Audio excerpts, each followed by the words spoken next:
So, ate, kuya, kayo may magluluto ngayon para sa aming boodle pie. Dahil nito aming papa at kami magkasalo-salo. Let's go, tara, magluto tayo. Oh, ayun na nga, ate, kuya. Tayo maghiwa ng sibuyas at bawang.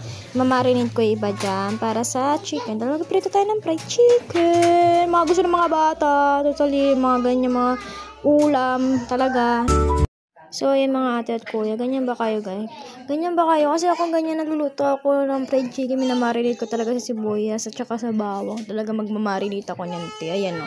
Tingnan yan, lalagay ko yan, o, diba? Talaga naglagay yan sa ating na yan, atikat na yan. So, ayan, papakita niya pa yan. Mix niya pa yan talaga.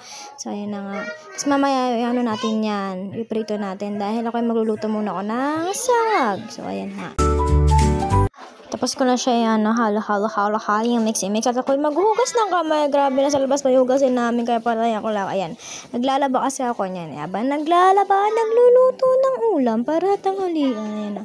Hugas muna tayo palagi. Lagi nyo tandaan, lagi kailangan pa nagluluto linis ang kamay. So, ate kuya, yan na nga po ang kata na likod ko dyan. Talagang kata niya may langgam pala sa likod niya. Nagpabot nga pala ako ng kawali sa kapatid ko.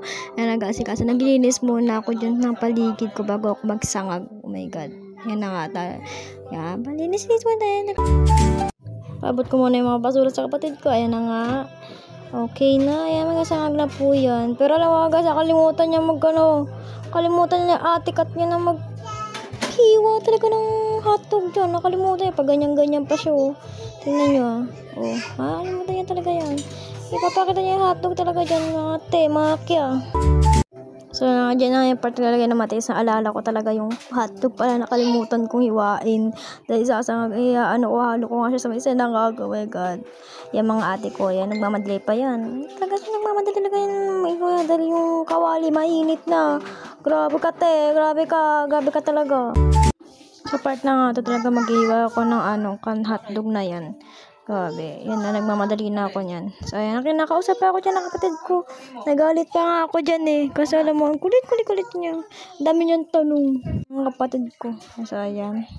Hiwa-hiwa muna tayo ng hotdog kasi talo natin yan sa sinangag natin. Lutuin.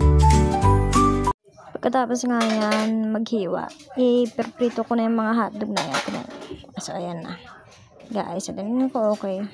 So, ayan mga ate ko yan, nagtali po ako ng buo. Dahil simulan na natin ang pagluluto. Alam mo, yung natuto ako magluto noon, nagtrabaho ako.